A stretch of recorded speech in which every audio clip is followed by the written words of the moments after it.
there's a lot more boat brands out there that you are like, well, what is that? You kind of like, what is that? What are some brands that you see that are like kind of new to the market that people might not be, they might not know about, that you're kind of excited about, that you've seen like new boats coming out? Okay, that's a good question. I would have to think about it. The first thing that may come at my mind it's the Antonio yachts. This new concept where they're putting outboards to this.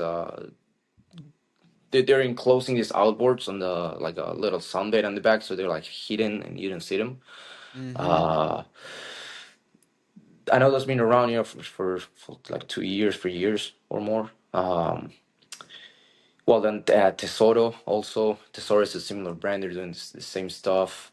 Uh, yeah, out of the bag, I cannot really name a lot of brands, but every time it happens to me, I go out there. I do see a lot, and here and there. Well, I think Wally also. Not sure how much they've been around, but I saw the boats like literally like a year ago or something, and now they're all over. It's like a Mm-hmm. new concept people are doing. Wally Yeah. yachts. I've Um, only seen that done on like the N24s, but I've only seen, I think Pursuit did that I saw one time, where they had like the outboards on the transom and they built like a sun deck around it, and then had the top that like came on and covered them up, and that is pretty cool. I mean, kind of sucks if you got to work on them, but Yeah, man, it kind of joins the outboard fever out there. They're getting so popular. Everyone's like, just slap an outboard. I don't want to have inboards. I don't want to work on them. It's crazy. hmm It's rusty down there. Uh, yeah. it makes sense up to a certain point.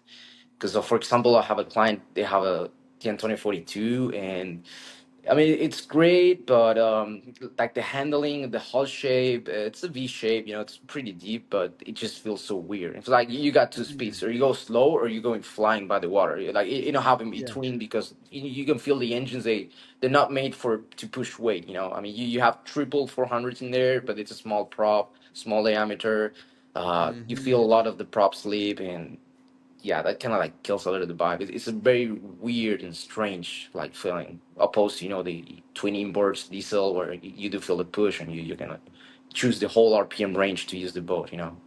Yeah, that's something I don't think a lot of people, well, until you get into that section, that's like a problem that people don't really think about, is that how big the boat gets, and you still want the outboards, but yet the performance is completely different because of how small the props are on an outboard compared to like a diesel outboard, where you got this massive propeller that can actually push the weight of that boat. And I mean, that's kind of why you see Mercury coming out with V12s and V10s and like these bigger engines, because you want the convenience and ease of the outboard, but yet you still got to push. Like, we're talking about a 25, 30,000 pound yacht plus, depending, and those are only like 30, 40 feet. Those aren't even the bigger yachts that I don't know, probably never will get to um, to convert away from like diesel power, just because I don't know if outboard power could get to that point to be able to do that. Like you said, they don't perform right.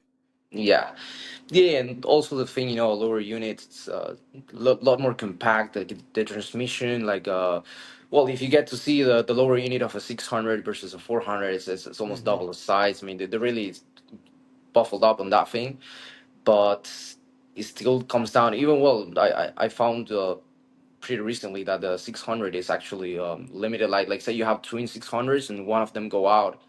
Most likely, well, depends on the boat, but you will be able to get on plane with just one 600 because of the gearbox and then the door. You got hmm double prop. Like it's in good setup, but the engine computer will limit the RPMs and the throttle to actually not break the transmission because it's a lot of power going down to tiny lower unit, some small props, and well, Mercury.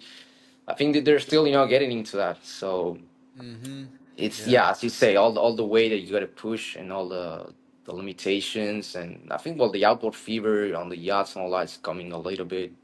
We talk about the maintenance, people don't really want to get into those inboards, Yeah. and I mean, as you said a lot of times in this channel, I mean, outboard, it's as reliable as you watch after them. If you don't watch after an hmm outboard, if you don't flush it, if you don't keep up the maintenance, oof, they're not gonna last as much. And that's the thing. I mean, if you have 3 4 outboards in order to get your vessel up to plane and you lose one of them, then you cannot plane. You have, it's always more maintenance, but yeah, it's a whole thing, Hey there, sorry to take you away from the video, but real quick, did you know that on average a boat owner will spend between $1,000 and $5,000 a year just on servicing their engine? And you could actually pocket and save a lot of that money if you would just do the service yourself. It might seem like a daunting task, but I guarantee you virtually everyone can do it with our guidance and the Boaters program. This is just one skill that you could learn inside the program because we have hundreds of other videos teaching you all kinds of boating skills,